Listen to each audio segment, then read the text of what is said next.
સમઢિયાળા મુલાણી પ્રાથમિક શાળામાં 24મી જાન્યુઆરી 2024ના રોજ 77મા પ્રજાસત્તાક દિનની ઉજવણી કરવામાં આવી।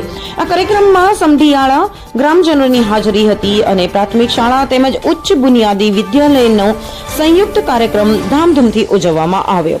આ પ્રકારના કાર્યક્રમો શાળાઓમાં વિદ્યાર્થીઓને રાષ્ટ્રીય તહેવારોની મહત્વતા સમજાવવા અને તેમને રાષ્ટ્રીય એકતાની ભાવના સાથે જોડવા માટે આયોજિત કરવામાં આવે છે।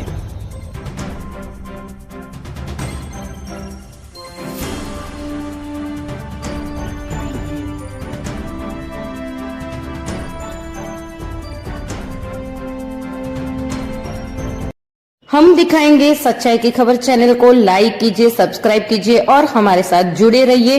हम दिखाएंगे आपको सच्चाई की खबर।